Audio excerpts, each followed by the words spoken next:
테스 제2부 정조를 빼앗기고. 바구니는 무겁고 보따리는 컸으나 테스는 이따위 짐 같은 건 무거워도 별반 괴념치 않는 사람인 양 들고 걸어갔다. 그녀는 이따금 문이나 기둥 곁에서 기계적으로 발을 멈추어 쉬곤 했다. 그리고는 다시 짐을 끌어당겨 통통이 살찐 팔에다 걸치고 내쳐 걸어갔다. 10월 금음께 어느 일요일 아침이었다.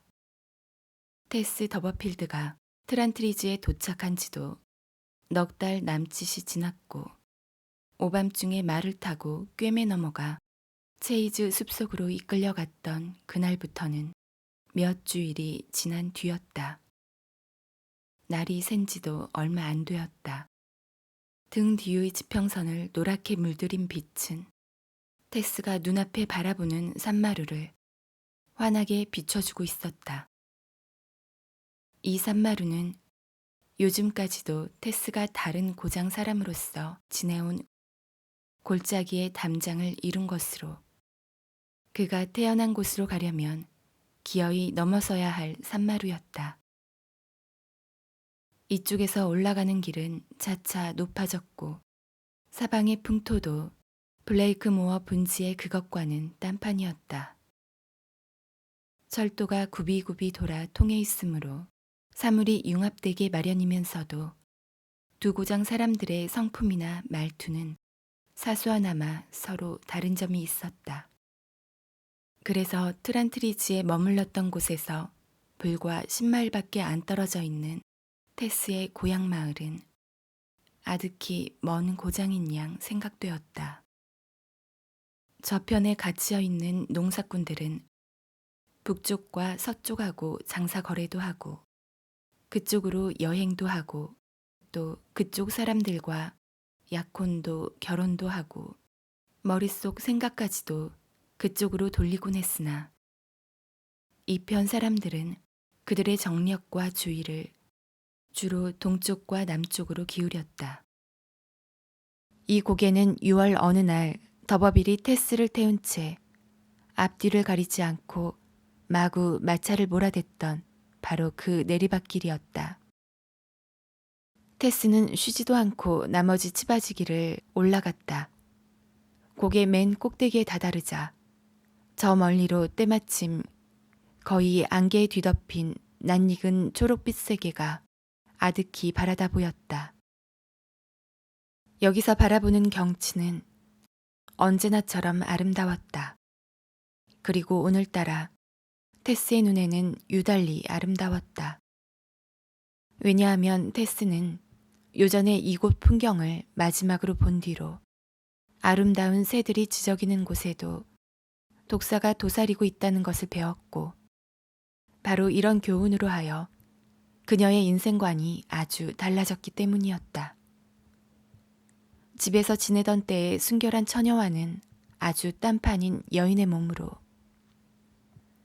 테스는 괴로운 마음을 지닌 채 꼼짝도 않고 여기에 서 있었다. 그리고 뒤를 돌아보았다. 차마 눈앞의 분지를 바라다볼 수가 없었기 때문이었다. 여태까지 테스가 애써 올라온 길고 하얀 한 길로 두 바퀴 마차가 달려오는 것이 보였다. 마차 곁에는 한 사나이가 따라오고 있었는데 손을 쳐들고 테스의 주위를 끌려는 모양이었다. 테스는 사나이의 손짓을 보고 별 생각 없이 가만히 서서 그를 기다렸다. 몇십 분 후에 사나이와 말은 테스 곁에 와 닿았다. 무엇 때문에 이렇게 몰래 빠져나가는 거야? 더버빌은 헐떡이며 이렇게 따졌다. 더구나 모두들 잠자고 있는 주일날 아침에 말이야. 나도 우연히 알고 당신을 따를 양으로 헐레벌떡 달려왔어. 저 앞말을 좀 봐. 어째서 이러는 거야? 아무도 당신이 집에 간다는 걸 막진 않아. 그리고 이게 무슨 쓸데없는 짓이람. 그 무거운 짐을 들고 터벅터벅 걸어가다니. 난 미친 사람처럼 허겁지겁 달려왔어. 당신이 정 돌아가기 싫다면 태워다 주려고 말야. 안 돌아가겠어요. 하고 테스가 말했다. 그럴 줄 알고 나도 그렇게 말하고 왔어. 그러면 바구니로 올려놔. 바래다 줄게. 테스는 아무래도 좋다는 듯이 바구니와 보따리를 집마차에 올려놓고 저도 올라 사나이와 나란히 앉았다. 그는 조금도 사나이를 꺼리지 않았다. 사나이를 꺼리지 않게 된 바로 그 사정 속에 테스의 비애가 있었다. 더버빌은 기계적으로 담배에 불을 붙여 물고 길가에 대수롭지 않은 사람들을 화제 삼아 띄엄띄엄 무미건조한 이야기를 하면서 말을 몰았다. 그는 초여름에 같은 이 길을 반대쪽으로 달렸을 때 테스의 입술을 뺏느라고 덤비던 일은 모두 다 잊어버린 모양이었다. 하나 테스는 잊혀지지가 않았다. 지금 테스는 헛수아비처럼 우두커니 앉아 간신히 대답을 할 따름이었다. 잠시 후에 마로트 마을을 등진 숲풀이 보이는 지점에 다다랐다.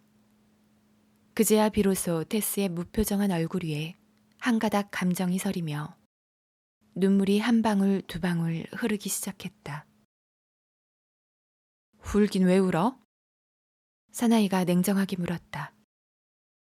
제가 바로 저기서 태어났다는 걸 생각했을 뿐이에요. 하고 테스는 중얼거렸다. 그래, 그야 사람은 어디서고 태어나게 마련하냐? 저 같은 건 차라리 태어나지 않았다면 좋았을 거예요. 저기서든 어디 딴 곳에서든. 그런데 트란트리지에 오고 싶지 않았다면 무엇 때문에 나타났어? 테스는 대답이 없었다. 내가 좋아서 온 게 아니란 건 확실하지만. 정말이에요. 설령 당신이 그리워 갔거나 진정으로 당신을 사랑했다거나 혹은 지금도 줄곧 사랑하고 있다면 약한 내 마음을 지금처럼 나 자신이 싫어하지도 미워하지도 않을 거예요.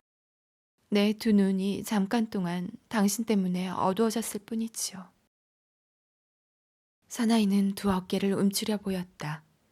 테스는 다시 말을 이었다. 전 당신의 속셈을 몰랐었어요. 알게 됐을 땐 벌써 때가 늦었고 어느 계집들이나 의뢰하는 수작이야. 어쩌면 감히 그런 말을 할 수 있어요? 테스는 도도하게 사나이 쪽을 향하며 외쳤다.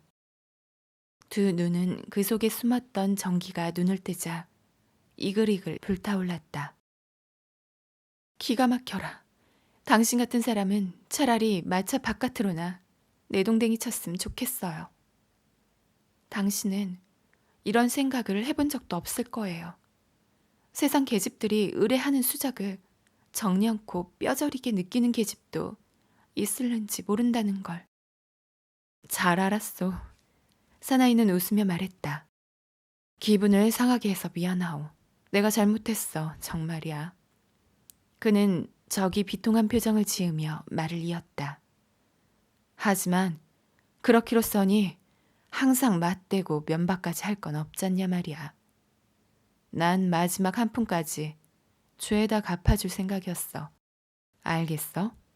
당신은 밭에서나 차규장에서 고생할 필요는 없단 말이야. 요새 당신 꼴을 보면 자기가 벌어서 사는 것이 아니군 리본 한 오락이 사기도 힘드는 듯 보이는데 그런 볼꿀사나운 차림 할 필요 없이 멋지게 단장할 수도 있단 말이야. 테스는 고집은 세지만 마음씨가 너그러워 남을 업신 여기는 기색은 좀처럼 나타내지 않는 성미인데 이번엔 입술을 다소 비축거렸다. 당신한테선 이제 아무것도 받지 않겠다고 말씀드리지 않았어요. 안 받겠어요. 네, 정령코 못 받겠어요.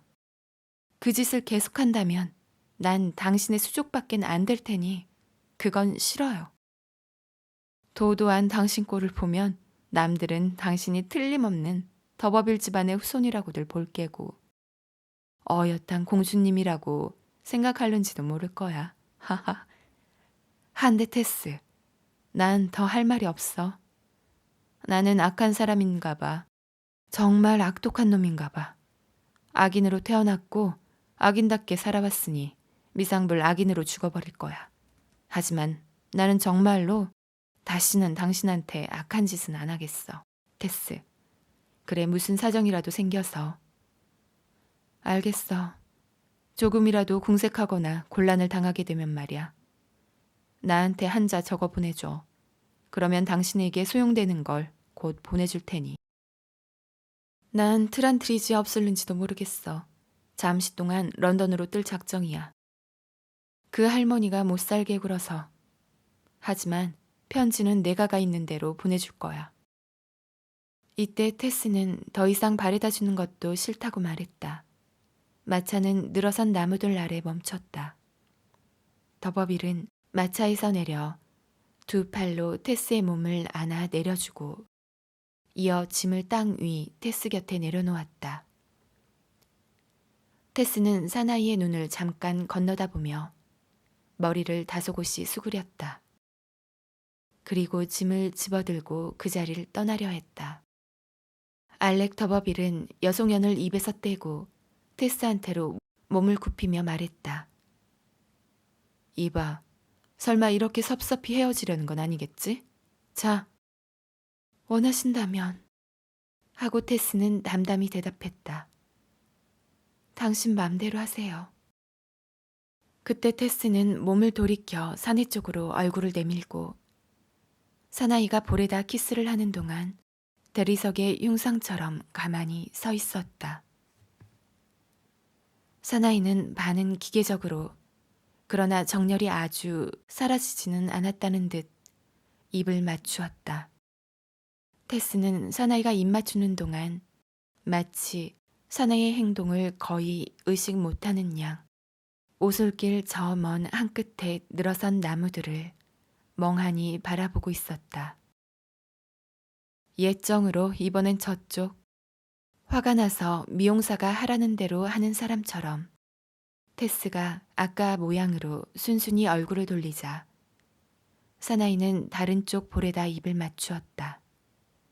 사나이의 입술이 닿았던 볼은 근처의 들에서 자라는 버섯의 껍질처럼 축축하고 차갑고 미끈거리는 촉감을 느꼈다. 당신이 입 좀 내밀고 입 맞춰주진 못하겠소? 자진해서 입 맞출 생각은 좀처럼 안 하거든. 결코 당신이 날 사랑할 리는 없지만. 번번이 그렇게 말하지 않았어요. 사실이에요. 저는 진정으로 당신을 사랑한 적은 없어요. 결코 사랑할 수는 없을 것 같아요. 테스는 서글픈 표정으로 말을 이었다. 아마 어떤 때보다도 지금 거짓말을 하는 게 저한텐 퍽 이로울 거예요. 그래도 조금이나마 체면이란 게 남아있으니까 그런 거짓말은 정연코 못해요. 진정 당신을 사랑한담 그렇다고 가르쳐드릴 떳떳한 이유라도 있겠지만 전 당신을 사랑하지 않고 있으니까요. 사나이는 괴로운 듯 한숨을 내쉬었다. 마치 지금 이 장면이 자기의 마음이나 혹은 양심이나 체면에 괴로운 압박이라도 주는 듯이. 한데 왜 몹시 우울해 보이지, 테스? 이젠 나도 당신의 환심을 살 필요는 없으니까 솔직하게 말하지만 부어 그렇게 슬퍼할 건 없잖아. 당신은 얼굴이 잘났으니까. 가문이야 좋든 나쁘든 이 고장의 어느 계집들한테도 꿀리진 않을 거야. 난 세상 일에 화난 사람으로서 그리고 당신의 행복을 바라는 사람으로서 이런 말을 하는 거야. 당신이 약은 사람이라면 아름다움이 시들기 전에 좀 더 세상 사람들 눈앞에 당신의 아름다움을 내세워야 할걸. 하지만 테스, 내 품으로 다시 돌아올 수는 없을까? 진정 이 꼴로 당신을 보내고 싶진 않아. 천만에요. 안 돌아가겠어요. 난 진작 알았어야 했다고 깨닫자 곧 결심했어요. 돌아가고 싶지 않아요. 그렇다면 잘 가요. 넉 달 동안의 사촌동생. 사나이는 가벼이 마차에 뛰어올라 고삐를 가다듬고 빨간 열매가 달린 높직한 생울타리 사이로 사라졌다. 테스는 사나이를 바라다 보지 않고 구부러진 오솔길을 맥없이 걸어갔다. 아직도 아침이 일러서 해는 겨우 산마루를 벗어났을 뿐 아직 훈훈하지 못한 햇살은 간신히 눈에 보일 정도이지 몸에 느껴질 정도는 아니었다.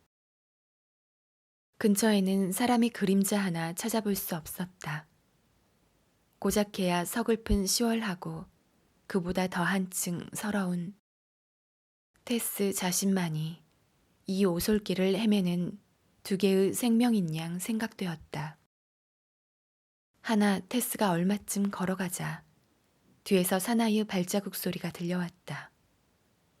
사나이는 빠른 걸음으로 걸어왔기 때문에 곧 테스의 바로 뒤로 다가와서 테스가 미처 알아차리기도 전에 밤새 안녕하시지요? 하고 인사를 건넸다. 사나이는 무슨 직공 같았으며 손에는 빨간 페인트 같은 양철통을 들고 있었다. 사나이가 의무적으로 바구니를 들어주겠다고 하므로 테스는 짐을 맡기고 나란히 서서 걸어갔다. 주일날 아침인데 꽤 일찌감치 일어나셨군요. 하고 사나이는 유쾌하게 말했다. 네. 모두 한 주일에 일을 끝마치고 숨을 돌리고들 있을 시간인데 테스는 이 말에도 그저 고개만 끄덕거렸다. 하기야 난 어느 때보다도 오늘 일다운 일을 할 셈이오. 그러세요? 평소엔 인간의 영광을 위해서 일하지만 주일엔 주님의 영광을 위해서 일한다오. 이 일이 한결 더 가치가 있는 일이겠죠. 안 그래요? 여기 층층대에서도 좀 할 일이 있어. 이렇게 말하고 사나이는 목장으로 통하는 길가의 문 쪽으로 돌아섰다. 잠깐만 기다려주려오? 오래 걸리진 않을 테니. 사나이가 바구니를 가졌으므로 테스는 기다릴 수밖에 없어 사나이의 행동을 바라보며 기다렸다.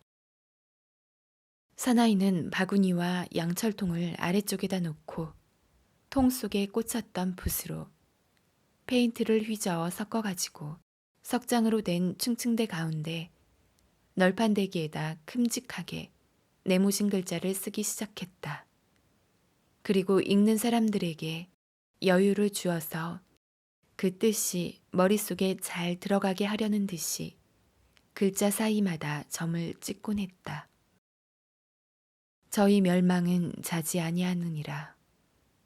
베드로후서 제2장 제3절. 고요한 풍경, 파르스름한 빛깔로 시들어가는 떨기나무 숲, 지평선 위에 감도는 파란 대기, 이끼 낀 층층대 널판대기 등속을 등지고 휘황한 주홍빛 글자가 뚜렷이 빛나고 있었다. 글씨는 고함을 치며 사방의 공기를 울리는 듯 싶었다. 사람에 따라서는 이처럼 을씨년스럽게 페인트로 그려놓은 글씨, 한때 전성시대에는 인류에게 충실히 봉사했던 선조가 나중엔 괴상망측한 꼴을 드러내고 있는 걸 목도하고 아, 신세 가련한 신학이여 하고 부르짖었을는지 모른다. 그러나 이 글씨는 테스의 가슴 속을 꿰뚫고 들어와 책망을 하고 공포감을 일으켜 주었다. 이 사나이는 테스가 최근에 겪은 일을 모두 알고 있는 듯 싶었다. 하나 그는 전혀 모르는 사나이였다. 사나이는 글씨를 마저 쓰고 나서 바구니를 집어들었다. 테스도 기계적으로 그와 함께 다시 걷기 시작했다. 당신은 아까 쓰신 글씨의 뜻을 믿으세요? 하고 테스가 나직이 물었다. 그 규절을 믿느냐고요? 내가 내 자신의 존재를 믿느냐고 물으시는 거나 마찬가지죠. 하지만 하고 테스는 떨리는 목소리로 말했다. 죄는 저질렀을 망정 일부러 저지른 것이 아니라면 사나이는 머리를 설레설레 흔들었다. 그런 중대한 문제를 꼬치꼬치 따져서 말할 순 없어요.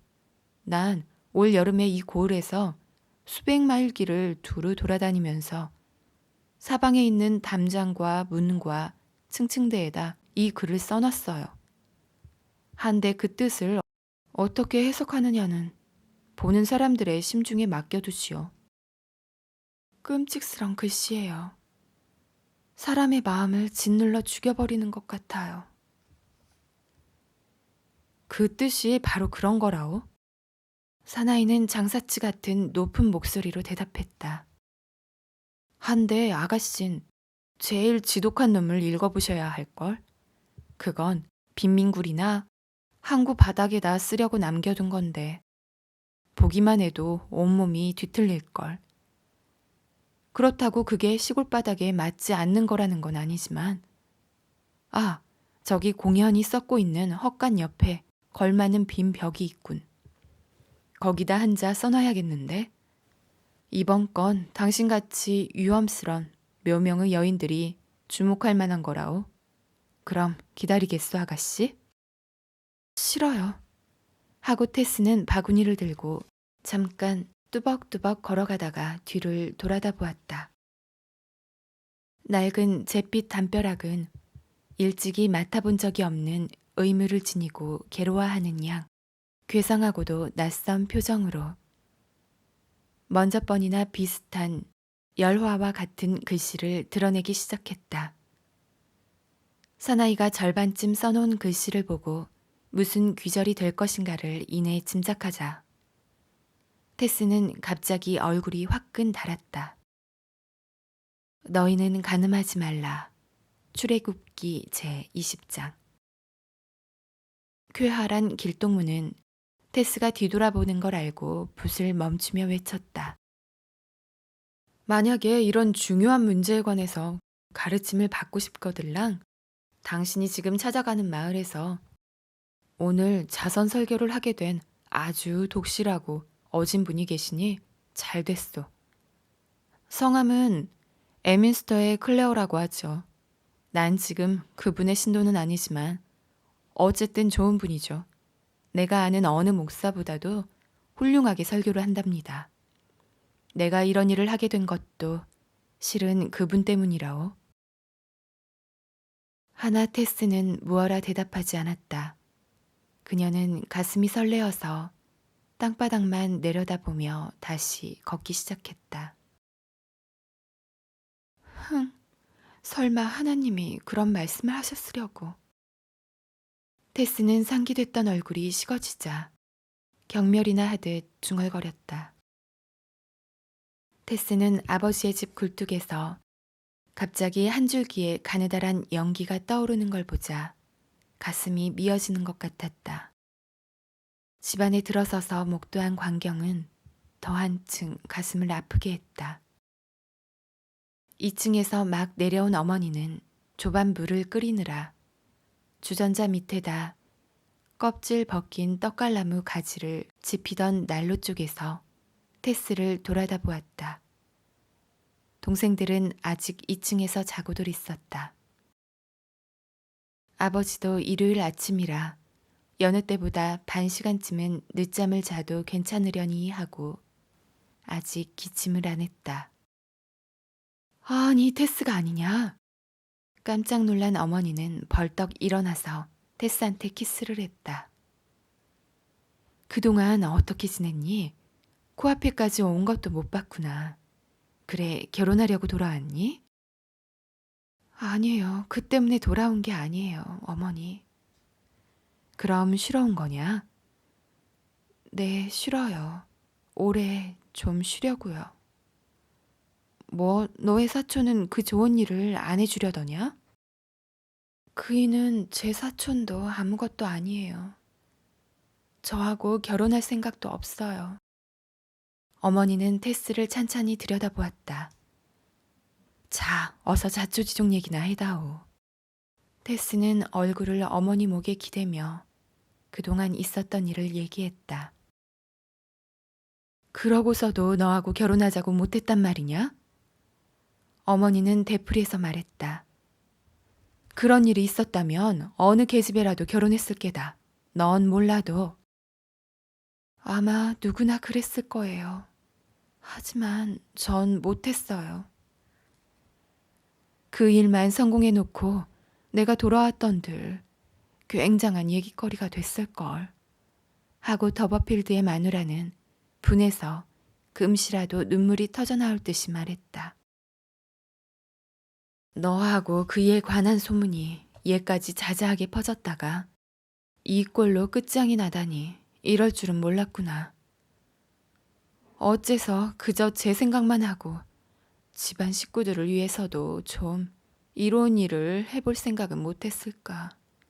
봐라, 나는 죽도록 고된 일만 해야 하고 가엾게도 쇠약한 너의 아버지는 심장이 불고기에 기름바지 남비 모양 기름으로 꽉 막혔으니 난 그래도 무슨 뾰족한 수라도 있을 줄 알았지. 넉 달 전에 내가 그이하고 한 마차로 떠나던 날 어쩌면 저렇게 귀여운 한 쌍의 신랑 신부처럼 어울릴까 하고 생각했단 말이다.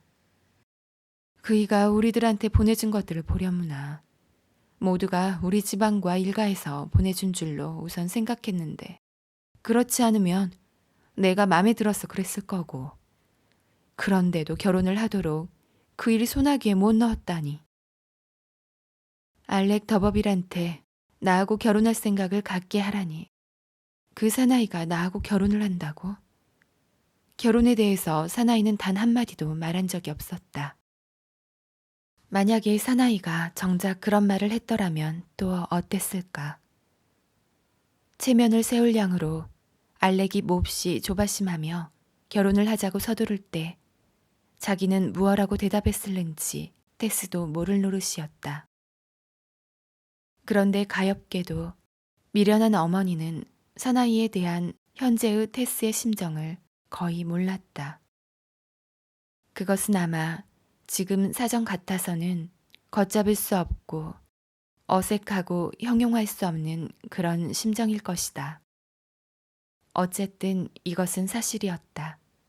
그리고 바로 그 때문에 테스의 말 맞다나 그녀는 자기 자신이 싫어졌던 것이다.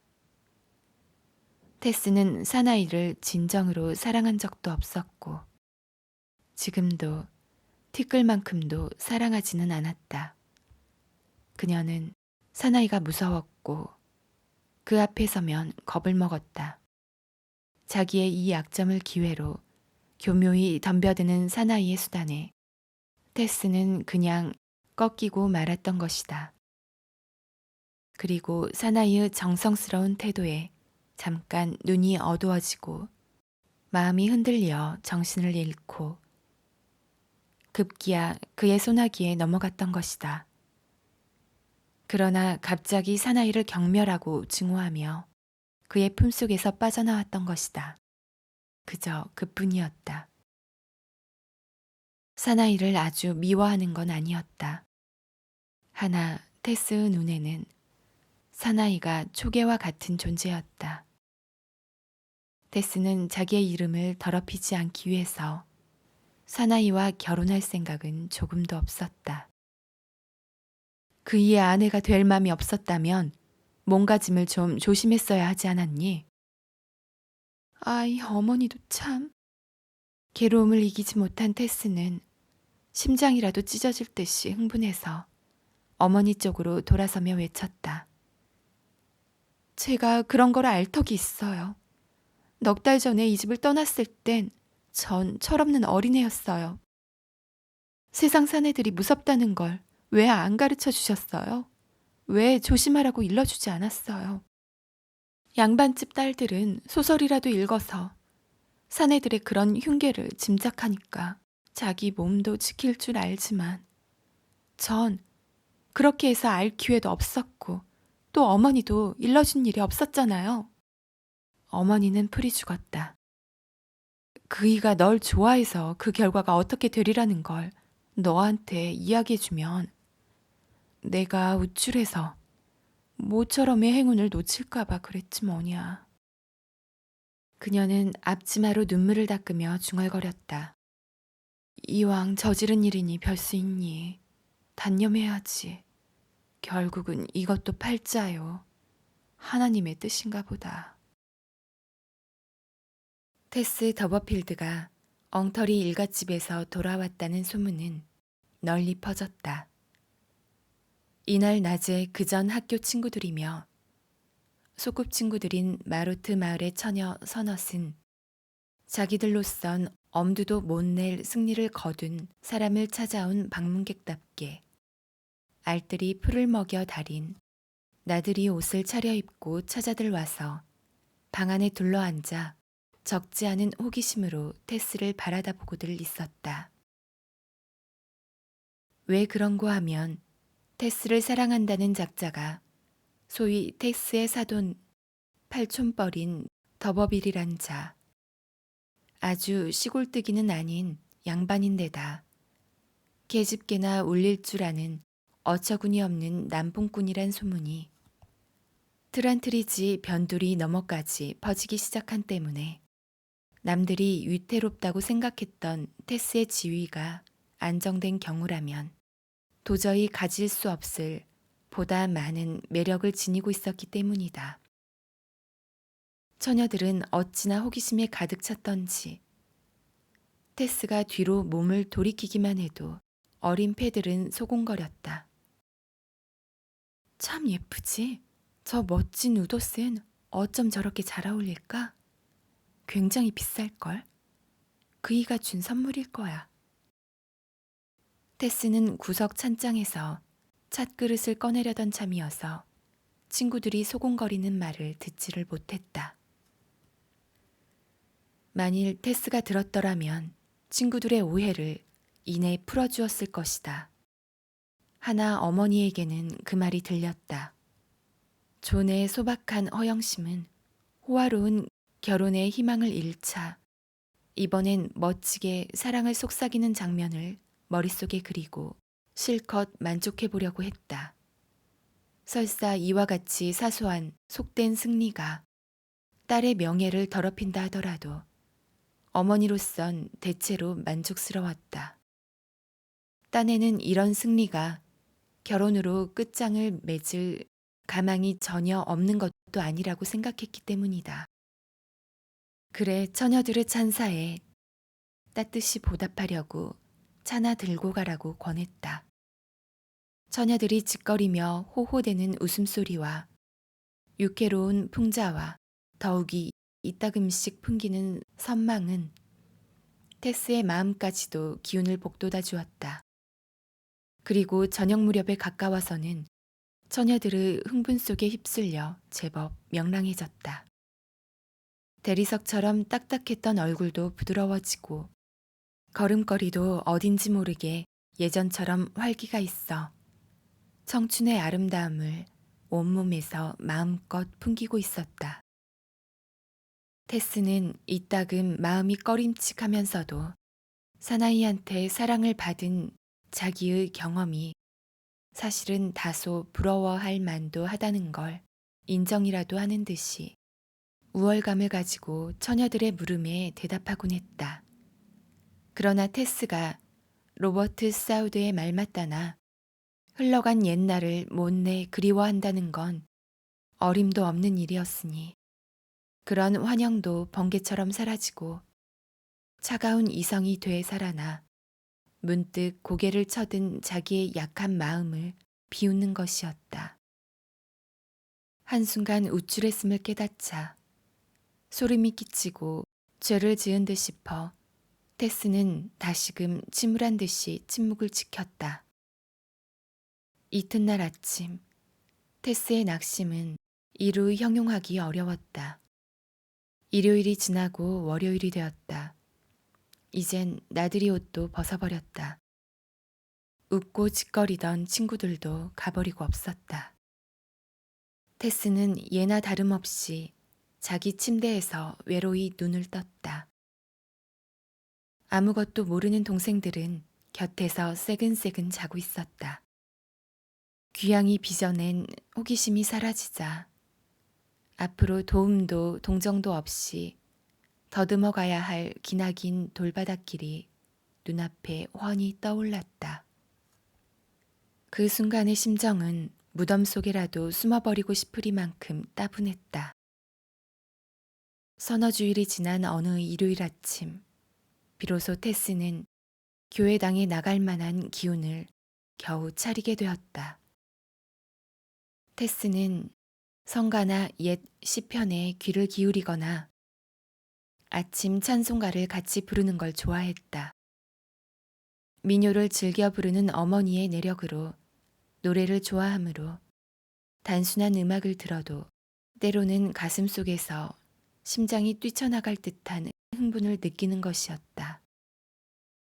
테스는 자기 혼자만의 사정 때문에 되도록 남의 눈을 피하고 또 젊은 사내들이 호감을 가지고 추근거리는 걸 피하고자 아침 종이 울리기 전에 집을 떠나 교회의 2층 복도 아래 헛간 가까이에 자리를 잡았다.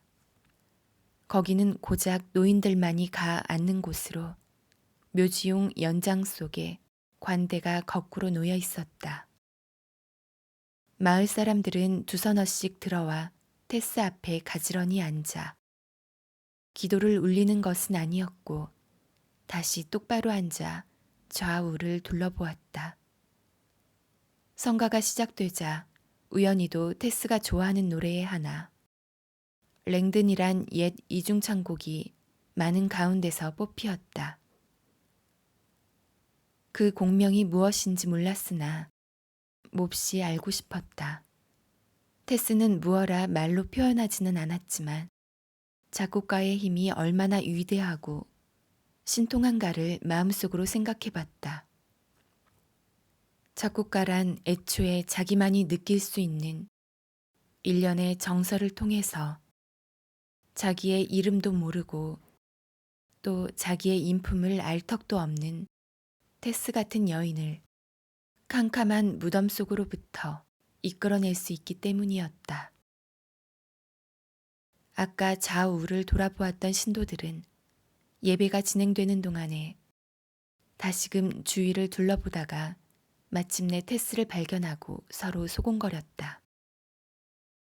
테스는 그들이 무엇을 소곤거리는지 짐작이 갔으므로 불쾌해서 다시는 교회에 나오지 않으리라 생각했다. 테스는 동생들하고 같이 지내는 침실을 피난처로 삼는 시간이 그전보다 길어졌다. 이 초가집의 비좁은 방에서 테스는 바람이며 눈이며 비며 휘황찬란한 저녁 놀이며 달마다 나타나는 보름달을 바라보았다. 어찌나 방 안에만 틀어박혀 있었던지 나중에는 모두들 테스가 어디로 떠난 것으로 생각할 정도였다. 이 즈음의 테스는 어두워진 후에나 한 차례 산책할 정도였다. 이 시간에 숲속을 거닐 때야말로 여느 때보다 외로움을 좀 잊을 수 있었다. 테스는 밝음과 어두움이 서로 맞먹어 대낮의 긴장과 밤새의 불안이 서로 중화되어 사람의 마음이 온전히 자유로워지는 저녁의 해질 무렵을 1분 1초도 어김없이 정확히 알아맞힐 수가 있었다. 살아있다는 상태가 더할 나위 없이 희미해지고 미미해지는 것도 바로 이런 순간이었다. 테스는 어둠이 무섭지 않았다. 단지 그녀가 바라는 것은 인간들을 피하는 것인데 한데 뭉치면 몹시 무서워도 하나하나로서는 조금도 두렵지 않고 오히려 가엾기도 한 이른바 세상이라 일컫는 차가운 합성물을 만드는 인간들을 피하려는 것이었다. 이 고적한 언덕과 골짜기를 조용히 걷는 테스의 발걸음은 그녀가 접어든 숲풀의 요소와 혼연일체가 되어 있었다. 조용히 걸어가는 그 자태는 이곳 광경에서 떼어놓을 수 없는 일부분을 이루고 있었다. 때로는 부질없는 공상을 통하여 주위의 자연의 진행을 절실히 느끼게 되어 마침내는 자연의 진행 자체가 테스 자신의 일신상 이야기의 일부분이 되는 성 싶기도 했다. 아니, 일부러 되어버리고 말았던 것이다.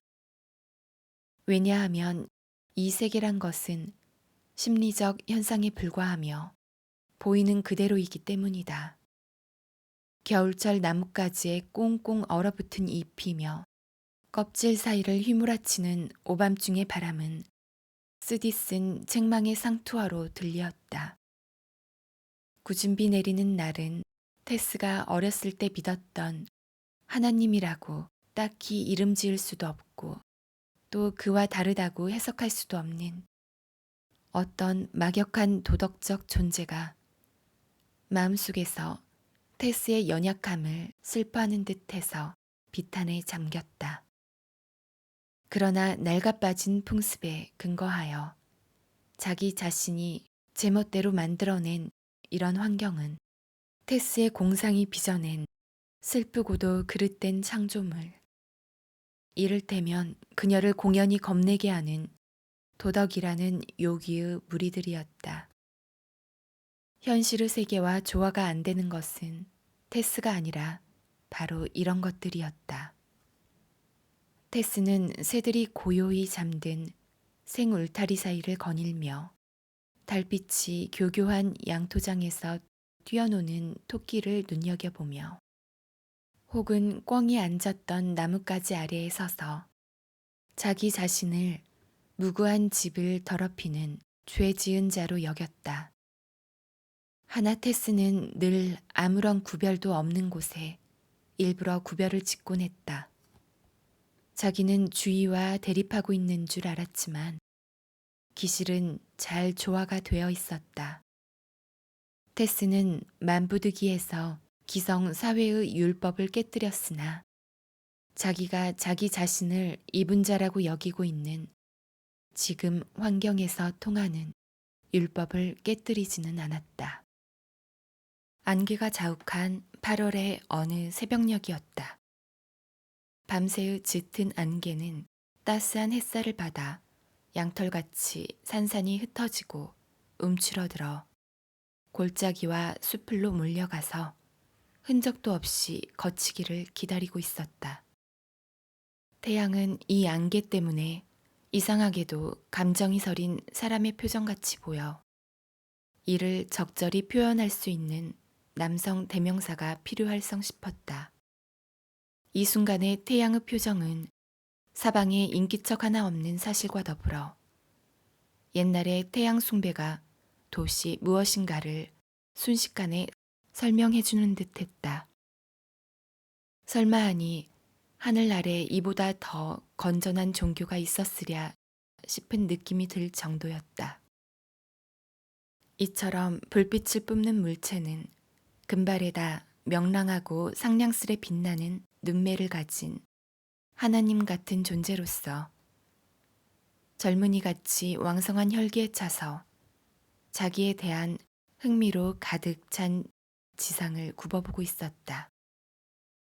잠시 후 햇살은 농가의 덮문 틈새로 스며들어 방 안의 찬장이며 옷장이며 그 밖의 세간 위에다 새빨갛게 단 부젓가락 같은 광선을 던져 아직도 곤히 잠들어 있는 농부들의 잠을 깨웠다.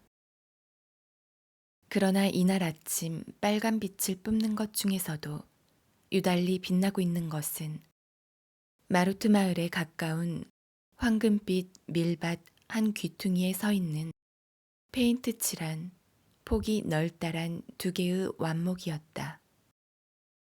그것은 밑에 있는 다른 두 개와 함께 오늘 추수할 준비로 간밤에 밭에 갖다 놓은 것이었다. 네 개의 받침대로 회전하는 말티스식의 수확기를 만들었다.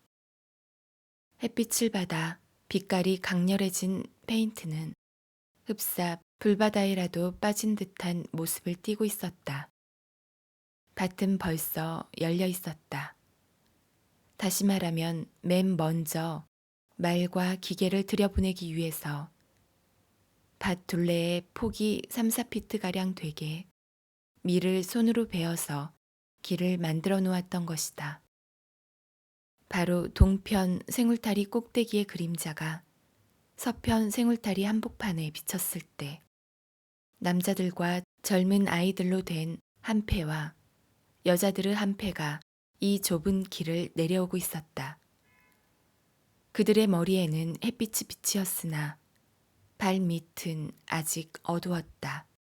그들은 좁은 길에서 가장 가까이에 있는 밭의 문 양쪽에 서 있는 두 개의 돌기둥 사이로 들어가자 보이지 않았다. 이윽고 밭속에서 배짱이가 짝을 부르는 것 같은 소리가 들려왔다. 기계가 움직이기 시작한 것이다. 세 마리의 말과 아까 말한 덜거덕거리는 기다란 기계가 한 줄로 움직이는 것이 문 너머로 보였다. 기계를 끄는 한 마리 말 위에는 말 모는 사람이 탔고 기계 위의 자리에는 기계 부리는 사람이 타고 있었다. 수학기의 팔이 서서히 회전하며 말과 기계가 한쪽 밭고랑을 따라 언덕을 내려가 아주 사라져 버렸다가 잠시 후에 다른 쪽 밭고랑을 따라 같은 속도로 올라왔다. 맨 앞장을 선 말의 양 미간에 번쩍이는 노쇠 별이 먼저 그루터기 위로 나타나더니 뒤미쳐 눈부신 팔과 기계의 몸체가 온통 보였다. 밭을 둘러싼 비좁은 그루터기 길은 기계가 한 차례씩 돌 때마다 넓어지고 낮이 가까워지자 아직 거두어들이지 않은 밀의 면적은 차차 좁아졌다. 집토끼와 산토끼와 뱀과 생쥐들은 안전한 성 안에라도 숨으려는 듯이 밭속으로 자꾸만 도망쳐갔으나 자기들의 피난처가 임시라는 것은 꿈에도 몰랐고 나중에는 어찌된 신세인지도 모르는 모양이었다. 오후가 되면 그 피난처가 점점 형편없이 좁아져 동족이고 적이고 할 것 없이 득실득실 한데 몰려 나중엔 나머지 몇 야드밖에 안 되는 밀도 사정없이 수학기의 이빨에 넘어가고 짐승들도 추수하는 일꾼들의 막대기며 돌에 맞아 모조리 죽어버렸다. 밀 베는 기계가 뒤에 꼭 한 단으로 묶을 만큼의 밀단들을 수북이 남겨놓고 가면 뒤에서는 솜씨 좋은 일꾼들이 기다렸다는 듯이 그것을 단을 묶었다. 주로 여인네들이지만 사라사 셔츠를 입은 사나이들도 섞여 있었다. 그들은 가죽 허리띠로 바지를 허리에 졸라매고 있으므로 뒤에 붙은 두 개의 단추는 소용이 없게 되어 일꾼들이 움직일 때마다 햇빛에 번쩍여 흡사 가느다란 허리에 붙은 두 눈동자가 번득이고 있는 듯했다. 그러나 밀단을 묶는 패들 가운데서 가장 흥미로운 것은 여인네들이었다. 왜냐하면 여느 때처럼 바깥 자연 속에 놓인 하나의 여자가 아니라 자연의 일부분이 되는 경우에 여자는 일종의 매력을 지니게 되기 때문이다. 밭에 나온 사나이는 밭에서 일하는 한낱 인간에 불과하지만 밭에서 일하는 여자는 밭의 일부를 이루고 있었다. 여자는 어쩐지 여자다운 모습을 잃고 주위의 정기를 빨아들여 자연과 혼연일체가 되고 마는 것이다. 아낙네들은 햇빛을 가리기 위해서 펄럭거리는 큼직한 헝겊을 단 무명실을 엮어 만든 모자를 쓰고 그루터기에 손을 베이지 않도록 장갑을 끼고 있었다. 개 중에는 연분홍의 짧은 저고리를 입은 처녀도 있고 크림 빛깔의 소매통이 좁은 겉옷을 입은 처녀도 있고 밀을 베는 기계의 팔처럼 새빨간 치마를 입은 처녀도 있고 혹은 갈색의 투박한 양복천 겉옷을 입은 나이가 많은 처녀들도 있었다. 이 겉옷으로 말하면 옛날부터 밭일하는 여인네들에게 안성맞춤인 옷으로 젊은 층들은 잘 입지 않는 것이다.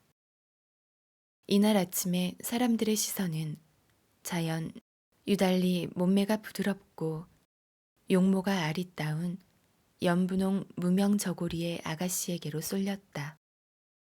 하나 모자를 눈썹 못미쳐까지 푹 눌렀었기 때문에 밀단을 묶을 때도 얼굴은 보이지 않았지만 모자의 차양 밑으로 흩어진 갈색 머리칼 두서너 오라기만 보아도 낯빛을 짐작할 수가 있었다.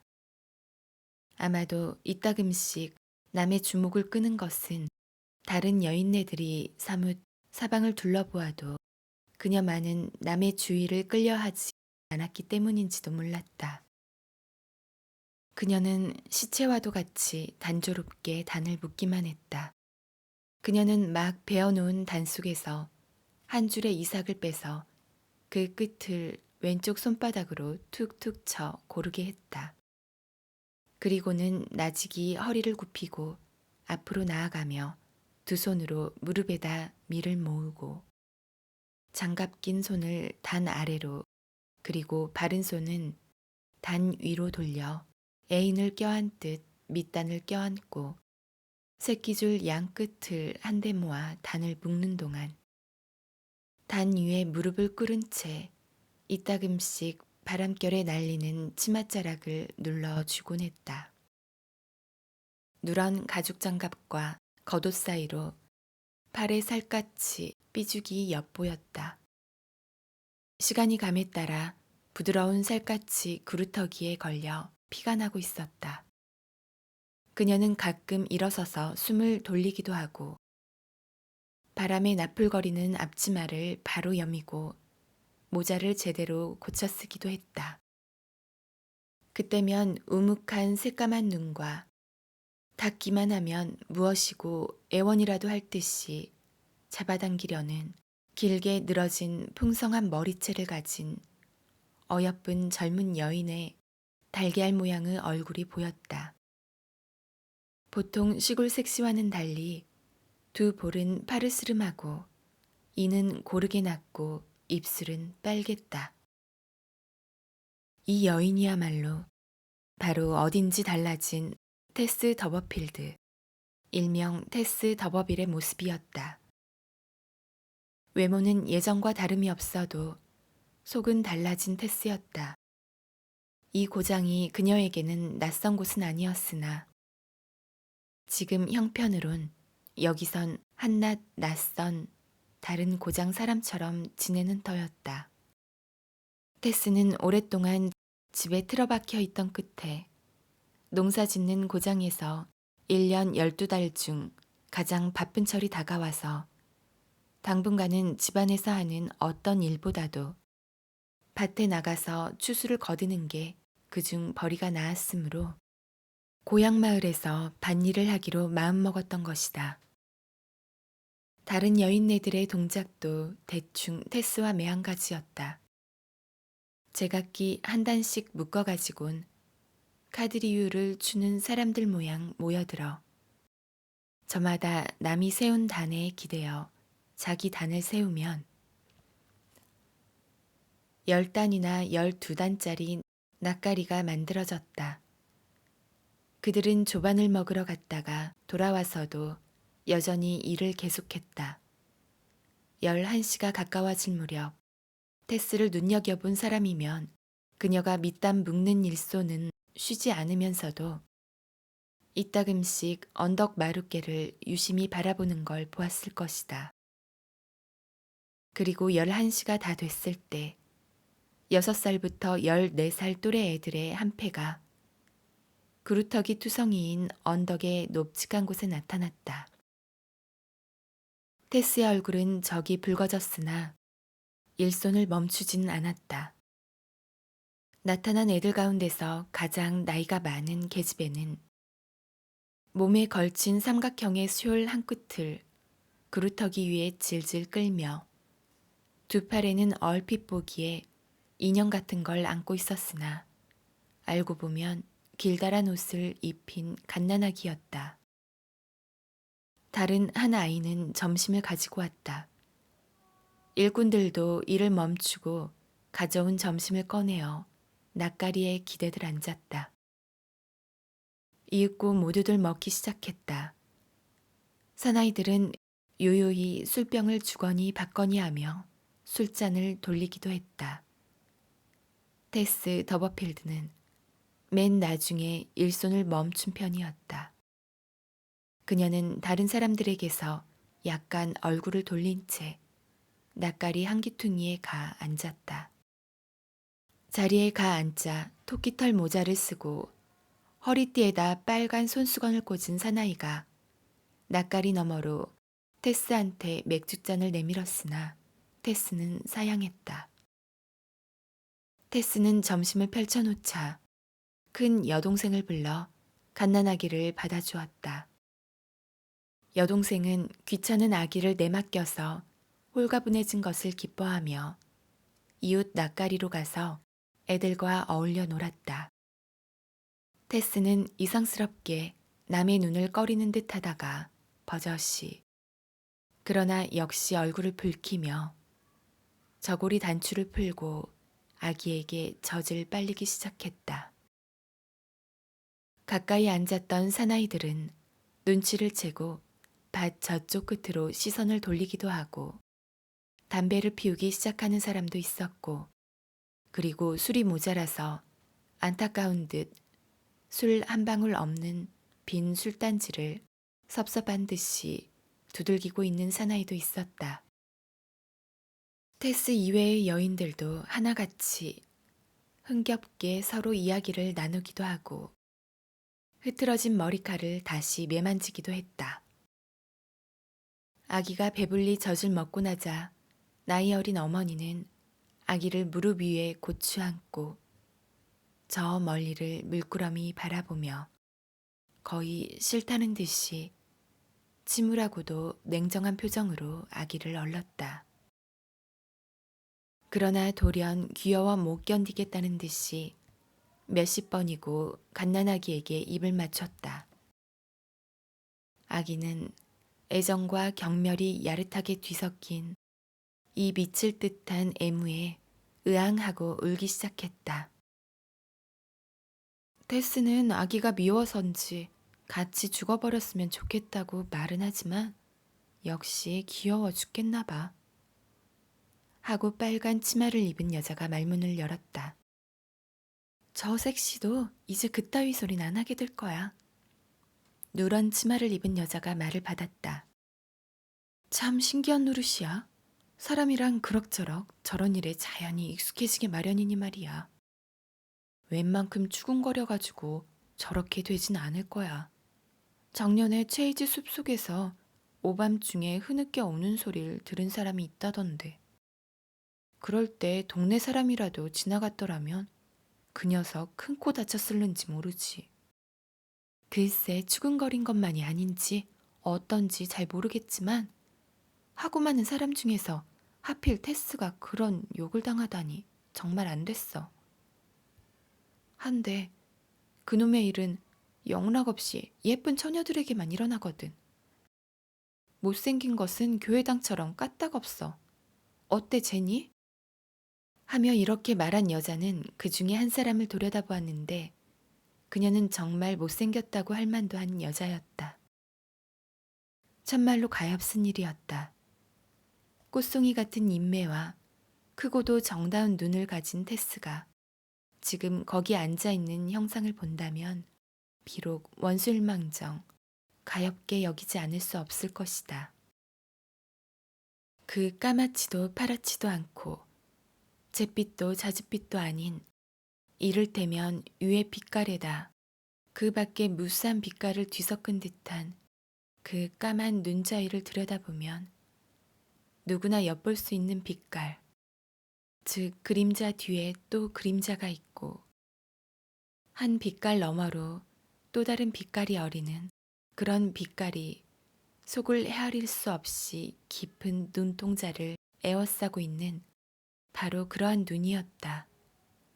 조상으로부터 물려받은 다소 부주의한 성품만 없었던들 테스는 거의 본받을 만한 여인이었을 것이다.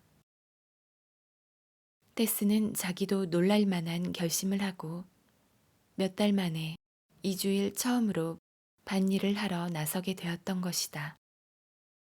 그동안 세상 일에 어두운 옹졸한 마음이 생각할 수 있는 온갖 뉘우침을 가지고 두근거리는 가슴을 괴롭혀 기진맥진케 하던 끝에 비로소 한 가닥 상식이란 서광이 그녀의 마음속을 밝혀주었던 것이다.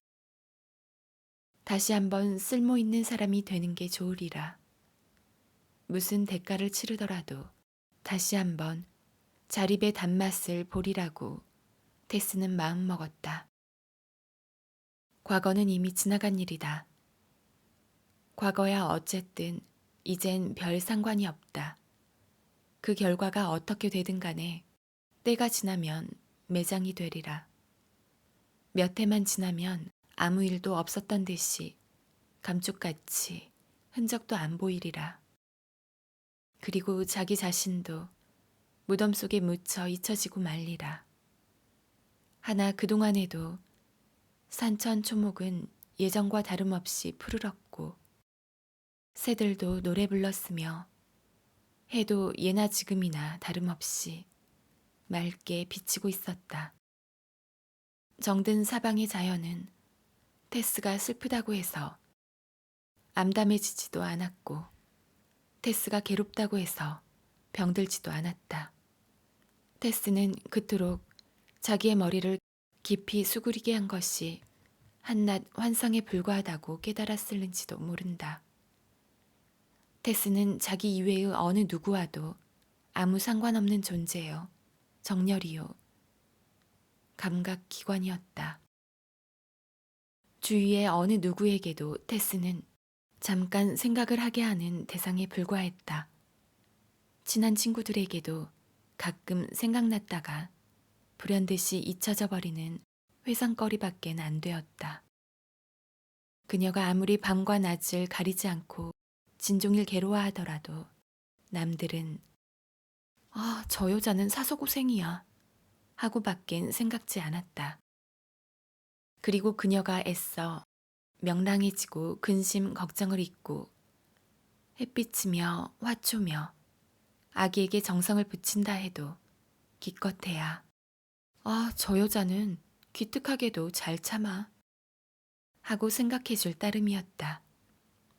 만약에 테스가 무인도에서 혼자 살았더라면 자기 신상에 일어난 일을 비참하게 여겼을는지 모르지만 별로 슬퍼하지는 않았을 것이다. 만일 세상에 태어나서 이름 없는 아기의 남편 없는 어미로서 밖엔 인생 경험이 없음을 깨닫는다면 그러한 경우가 과연 테스에게 절망을 주었을 것인가? 아니다. 테스는 그런 경우를 담담히 받아들여 그 속에서 즐거움을 찾았을 것이다. 테스의 불행은 그 대부분이 인습적인 생각에서 비롯된 것이지 타고난 감정 때문에 생긴 것은 아니었다. 테스는 무엇라고 이유를 붙이든 간에 어쨌든 무슨 마음의 힘이 동해서 그전처럼 알뜰히 몸단장을 하고 때마침 추수할 일손이 몹시 모자라던 밭으로 나섰던 것이다. 그리고 바로 이런 사정 때문에 그녀는 당돌한 태도를 취할 수가 있었고 두 팔에 갓난아기를 안았을 때도 이따금 의젓하게 사람들 얼굴을 마주 쳐다볼 수도 있었던 것이다. 일꾼들은 밀 낯가리에서 일어서서 기지개를 켜며 담배에 불을 껐다. 마구를 풀어서 풀을 먹이던 말을 다시 빨간 기계에다 메었다. 테스는 얼른 점심을 끝내고 큰 동생을 불러 갓난아기를 맡겨두고 옷을 가다듬은 다음 누런 가죽 장갑을 끼고 몸을 굽혀 맨 나중에 묶어놓았던 단에서 다음 단을 묶을 새끼를 빼내었다. 낮에도 저녁녘에도 아침 때와 같은 일이 계속되었다. 테스는 추수하는 패들과 함께 어두워질 무렵까지 남아서 일했다. 그리고 제일 큰 짐차 한 대에 모두들 몸을 싣고 동력 지평선 위에 솟은 쟁반 같은 흐린 달을 벗삼아 집으로 돌아갔다. 달은 마치 좀먹은 타스카니 성자상의 낡아빠진 금박 후광과도 같았다. 테스의 여자친구들은 그녀를 무척 동정하여서 위로하며 다시 그녀와 함께 일하게 된 것을 기뻐하기도 했지만 즐거운 푸른 숲속으로 들어갔다가 변에서 돌아온 처녀를 노래한 민요를 서너 구절 짓궂게 부르지 않고서는 못 배겼던 것이다. 인생에는 경중을 고르게 하고 유무를 상통케 하는 법이 있는 것이다. 그 사건 때문에 테스는 사회에 대한 경고가 되기도 했지만 오늘은 그로 말미암아 많은 사람들에게 마을에서도 가장 흥미로운 사람이 되었던 것이다. 친구들이 다정하게 대해주므로 테스는 자기의 처지를 잊고 그들의 쾌활한 분위기에 물들어서 거의 명랑해졌던 것이다. 그러나 테스의 도덕상의 비애가 사라지려 할 즈음에 사회의 법률과는 상관이 없는 슬픔이 어머니로서의 처지에서 고개를 들었던 것이다. 집에 돌아와 보니 아기가 낮부터 갑자기 앓는다는 슬픈 소식이 기다리고 있었다. 아기의 체질이 허약해서 병이 나리라고 짐작은 했지만 그러나 역시 정작 당하고 보니 큰 충격을 받았던 것이다. 어린 어머니는 아기가 세상에 태어남으로써 사회에 대하여 저지른 죄를 잊어버리고 말았다. 아기의 생명을 보존함으로써 그 죄를 연장시키겠다는 것이 그녀의 소망이었다. 그러나 이 조그만 육체의 죄수가 해방될 시작은 어머니가 미리 걱정하고 짐작했던 때보다 더 빨라지리라는 것이 곧 분명해졌다. 테스는 이 사실을 알게 되자 아기를 잃게 된다는 슬픔 이상의 비탄에 잠기게 되었다. 아기는 아직 세례도 못 받았던 것이다. 자기가 저지른 죄 때문에 화형을 당해야 한다면 당할 수밖에 없는 노릇이요. 그것으로 만사가 끝난다는 생각을 순순히 받아들이는 감정 상태에 테스는 사로잡히고 말았다. 온 마을 처녀들과 마찬가지로 그녀는 성경엔 화냈고 아울라와 아울리바의 절기도 배워서 그 이야기가 가르쳐주는 결론도 잘 알고 있었다. 그러나 똑같은 문제가 아기에게 관련되어 일어나고 보니 사정은 달랐다. 자기의 귀여운 아기가 죽음의 직전에 있어도 그의 영혼을 구제할 길이 없었다. 거의 잠잘 시간이 되었으나 테스는 아래층으로 달려가서 목사를 불러올 수 없을까 물어보았다. 공교롭게도 이때 마침 테스의 아버지는 롤리버 주막에서 한 주일에 한 차례씩 베풀어지는 주석에서 막 돌아온 참이라 자기 집안이 유서 깊은 가문이란 생각이 여느 때보다 더 강했고 테스가 그 유서 깊은 가문을 더럽혔다는 감정이 유달리 날카로웠던 때였다. 테스가 저지른 수치 때문에 집안 사정을 숨기는 것이 더욱 필요한 때이니만큼 목사를 불러들여 집안 꼴을 들여다보게 할 건 없다고 아버지는 딱 잘라 말하고서 문을 잠그고 열쇠는 자기 호주머니에 넣고 말았다. 온 식구들은 잠자리에 들었다. 테스는 말할 수 없이 괴로워하며 침실로 물러갔다. 그녀는 눕기는 했으나 꼬박 눈을 뜨고 있었다. 한밤중이 되자 아기의 병세는 더욱 심해졌다. 분명히 숨을 거두려는 참이었다. 고요히 아무 고통도 없이 그러나 틀림없이 죽음에 가까워가고 있었다. 애가 탄 나머지 테스는 침상 위에서 엎치락뒤치락했다. 시체가 엄숙히 쇠로 한시를 쳤다. 망상이 이성을 떠나 어른거리고 불길한 예감이 엄연한 사실로 바뀌는 순간이었다. 테스는 세례도 못 받았다는 것과 사생아라는 이중의 죄 때문에 지옥의 밑바닥 한 구석에 처박히는 아기를 상상했다.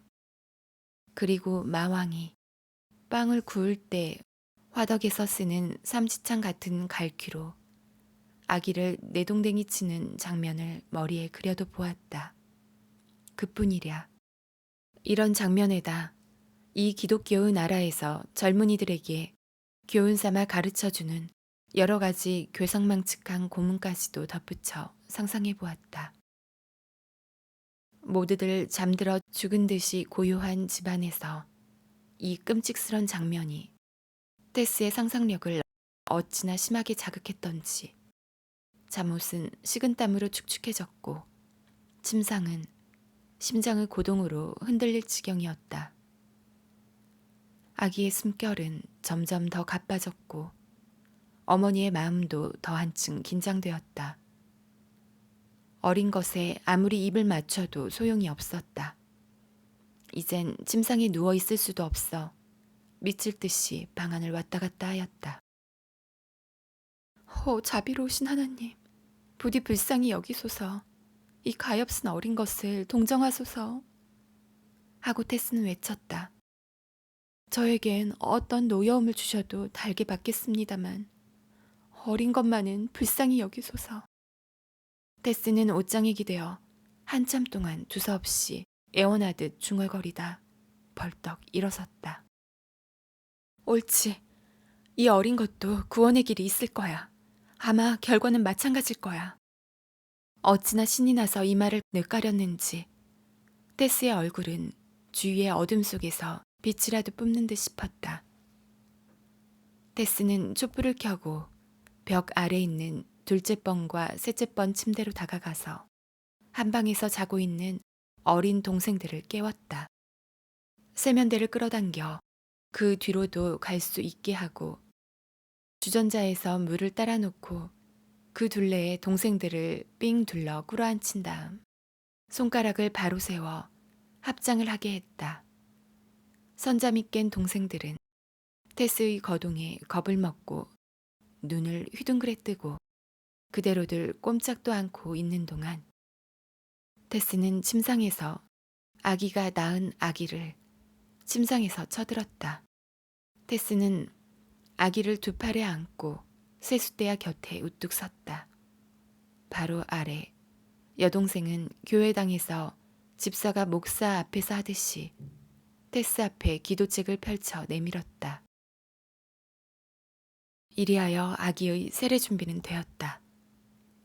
기다란 흰빛 잠옷을 몸에 걸치고 까만 머리채를 따 등에서 허리까지 굵다랗게 늘어뜨린 테스의 모습은 이상하리만큼 후리후리하고 듬직해 보였다.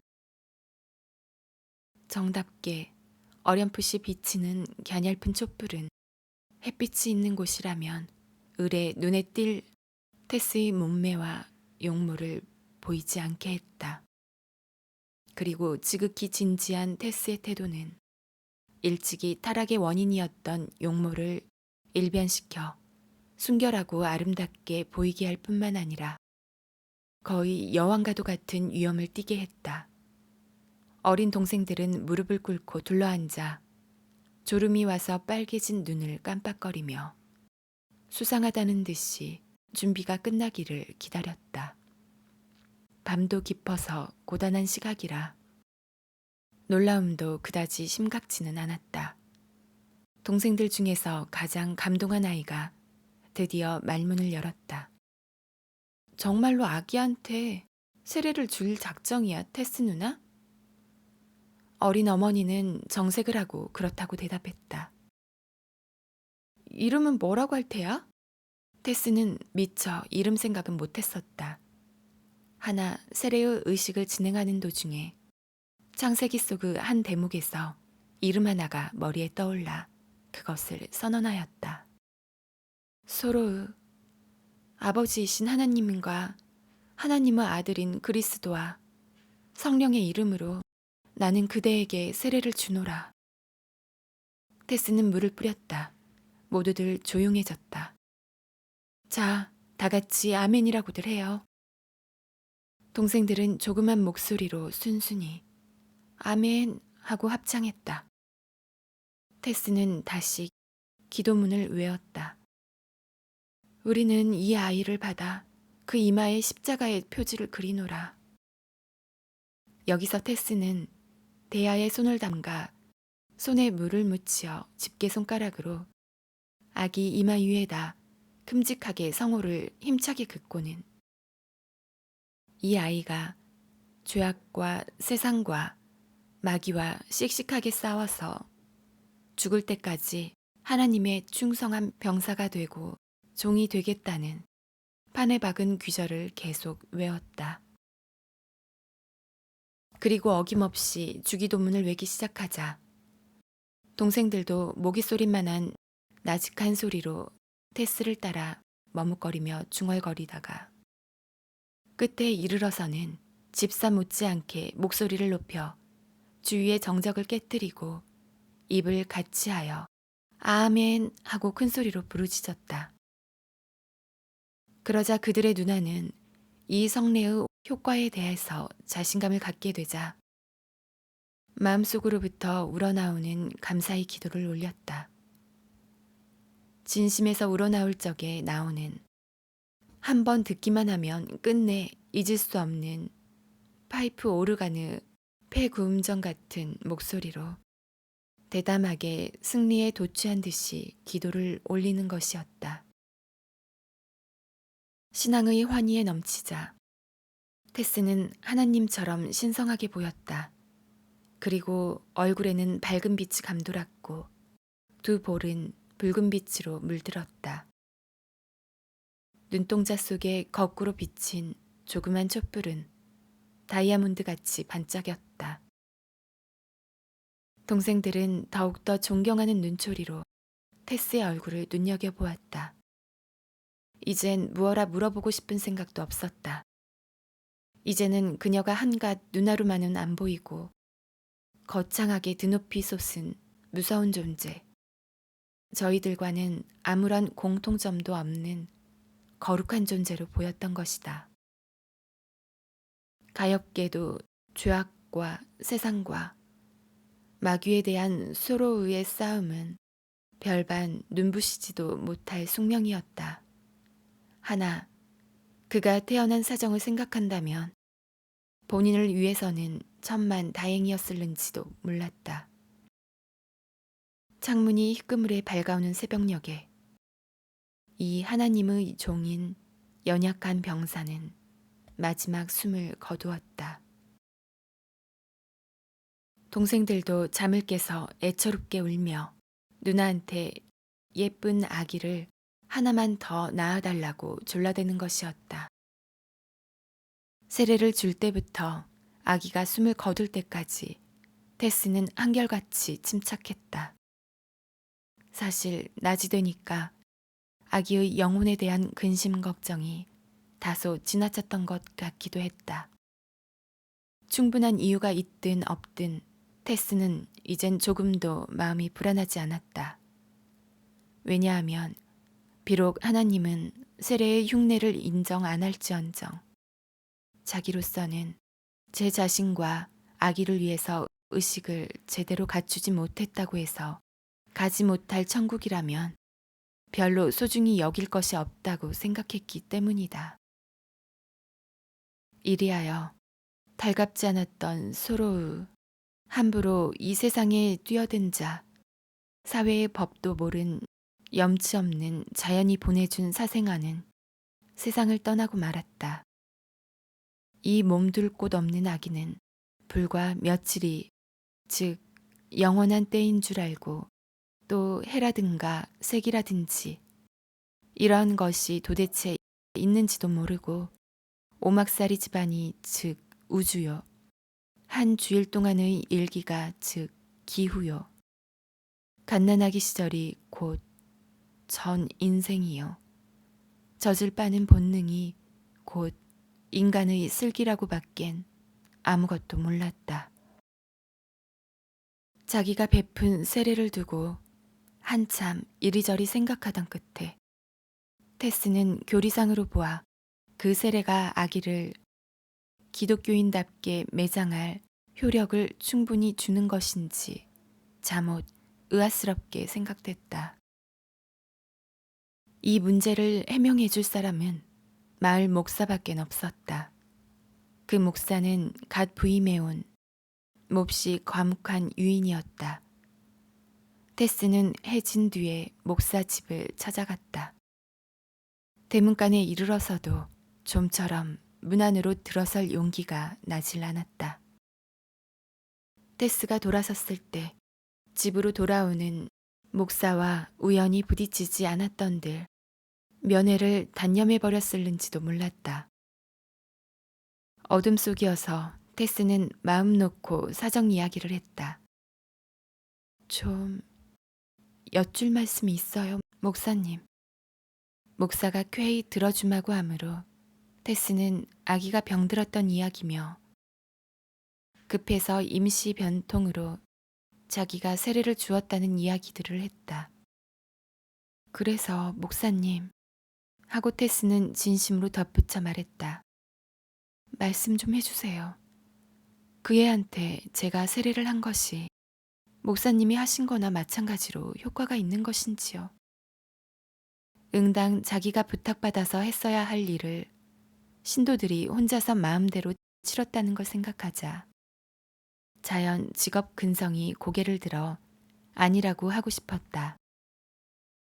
하나 이 젊은 여인이 지니고 있는 위험 있는 품과 신기할 만큼 상냥스런 목소리가 직업 근성보다도 고상한 충동이라기보다 사실상의 회의주의에다 직업적인 믿음을 접붙이려고 10년 동안이나 고심해온 지금에도 여전히 마음 한구석에 남아있는 감정을 자극했던 것이다.